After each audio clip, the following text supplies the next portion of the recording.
Right. I don't know if you've watched Karate Combat much, but I always find it interesting to sit down with somebody and talk about the pit, and it's just a kind of cool fight. Heavyweight fights. I love how the pit works. It's interesting. Yeah.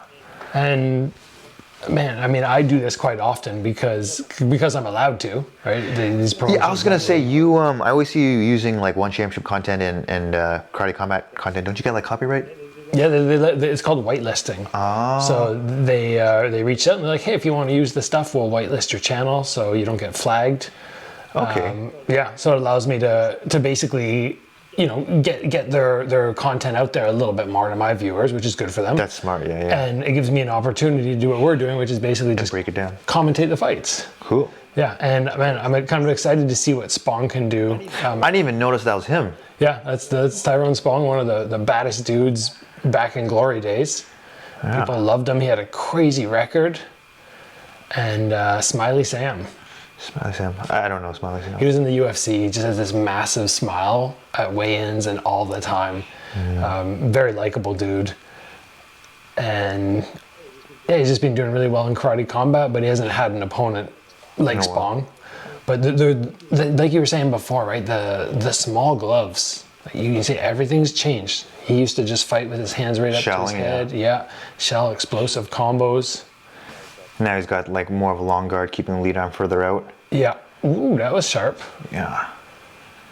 Yeah, so Sam, Alvey was in the UFC for a long time. I don't know if we're talking like 8 fights or 12 fights throughout the years. I could be more. I don't know. Obviously not a top contender in the top 5, but done very well here. Yeah, it's cool to see all these UFC fighters kind of switching up and fighting in other promotions. Yeah. Like bare knuckle boxing and stuff. The bare knuckle boxing, man. Would you do bare knuckle boxing? No, I wouldn't. Would you? No. I feel like you're crazy enough to do that. Oh, I don't know if I'd want to. I mean, I've talked to them before and had some contact, not so much about necessarily fighting, but just, you know, I've been in touch with them again. They've whitelisted my channel a couple times and let me put up content. Oh, for bare knuckle too. Cool. Yeah, for the Sanchai Buakaw fight. Bare knuckle, they let me do that. That was a nice explosive. Yeah, I noticed like once you put on the MMA gloves, you got to start pairing versus shelling. Yes. Footwork. That'd be interesting because Spong actually he went into boxing. Ooh, that was a nice. You see that one? He did a foot switch and then went with a lead body shot. Stance, yeah. Yeah. Actually, I tried that on you. I switched my stance. I wanted to frame it into a right body hook, but I missed. See, yeah, I'm not good at a stance switching. That was a nice jabby cheap kick there. Yeah. The most interesting thing now is being in a pit where you can use the I guess the edge of the pit to your advantage, but figuring out how to do it. By leaning back and kind of like kicking? Well, but if you get somebody against it, so if you just back them up aggressively and their heels touch it, they fall against the wall. Oh, yes. And then from there, now with elbows and stuff, like I did in my last fight, you can just drop elbows on their head. Ooh, that was nice. There's good calf kicks and then follow up to the top. Yeah. So it's like a whole new element to how do we add this in, but how do you train it when nobody has it? Yeah, I was gonna say I've never tried it. I have no idea how it feels. Yeah, and it was very interesting for me. Like the first time I went and fought, just being like, I have no idea what I'm doing. This is brand new, and I'm sure that's the case for all the guys in the promotion. But bit by bit, you get better and better at figuring out. Mm-hmm. How many fights have you had now with Karate Combat? 5. Yeah, so I'm starting to get a little bit more comfortable. I mean, the fact that they changed the rule set frequently doesn't help. Being like, okay, I know exactly what I'm getting into, but in general, yeah, you start learning about the pit. And when you're backed out like that, can they just like continue attacking and they can shoot for a takedown at that point? Yeah, you can go for the takedowns. There's no limit now on how many seconds you can, because initially it was like you have 5 seconds.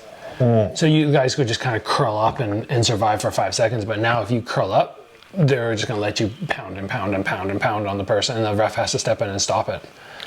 So it's... How do you get a guy to shell up? Just in general, how do I get them to shell up? Oh, if they naturally aren't in that position, it's got to be, and just like he kind of did there, it's got to be, it's got to be a blitz. Now, I don't like to blitz so much that I jam myself, but a blitz forward where they get tagged and then I reposition and let them think about it. I do it once or twice more, where they start losing confidence in that long guard, and then you start feeling for it and watch for them to do it. I see. Because generally, not everybody, like you said, I'm decent with the left hook counter from the guard, but in general, if oh, something happened there. Did he jam his toe or? Oh, eye poke. Yeah, eye poke. Yeah, in general, when people are shelled up, they're usually like kind of like a punching bag, unless they have sharp counters. Yes, yeah, I hate shelling. Yeah. I hate shelling, but I feel like you're so good with your response. As soon as something touches, you fire back. I feel like I do that. Like if you were to make me do that on the pads, I'll do it. But I just don't do it in sparring yet. The only thing I do is to the cross, but nothing else. That's what I noticed this morning. That's what you've trained for. Yeah, and I was gonna say. Normally I'll throw in sparring too, but I feel like you're so close to me that I don't want to throw it because you're so close. And so maybe the left hook would have been better, like the way you're teaching me. Yeah, I find personally the left hook is a really easy one because for some reason I feel very protected. Like in here I can just pop it up and I'm not compromising. Let's skip ahead here and see if they get back to the action or... It always blows my mind because I got criticized after one of my karate combat fights. I got poked in the eye. The doctor came over. He's like, how many fingers? I couldn't tell him how many fingers. No. And they stopped it. And people were like, oh, you bailed on the fight. People are I'm like, haters, man. I got in the ring to fight an even fight. If I can't see it in one eye on an illegal technique, it's not a fair fight anymore. Exactly. So, and it's not even your fault that the ref stopped it. I didn't even care. The ref was like, "Hey, do you want to continue?" I'm like, "What do you think?" And he's like, "I don't think you should fight." I'm like, well, it's fair enough. I don't want to fight with one eye. Exactly. Your health is on the line. Yeah. So yeah, some of these guys like Cejudo fought recently and got eye poked, and then after was saying like I couldn't properly see. Probably shouldn't have continued. Yeah. Well, you got like what, a couple minutes to make that decision, and it's hard when you train so hard for it. But people will hate in any way they can. Yeah, that's kind of always expect with heavyweights that somebody's gonna land a big. Oh, like just like that. With that final karate punch downwards. Wow. Yeah, he just walked over top of him and crushed it. Damn. That. He doesn't look very smiley right now. He's usually so smiley. He's pumped on that win. That was when they said Spong is coming. I'm like, man, if he's a shell of he used to be, he's gonna be a problem for the heavyweights. But what do you think made the difference with his? I can't remember too much of his style. How did he used to fight? It was very Dutch style. Yeah, Dutch style. Yeah, and I don't know. He's been training boxing, so you can tell right there. He went from long guard, and he started to tighten it up, but he wasn't fast enough. And he didn't back away. Back away. I'll use a long guard if I'm backing away, but I won't use a long guard when I stand there. I feel like a lot of the Thais, they'll use a longer, but they'll stay there.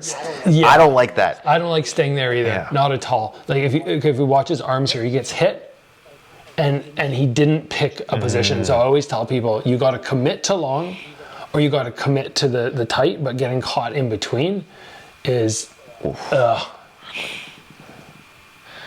nice. That was a good fight. Yeah.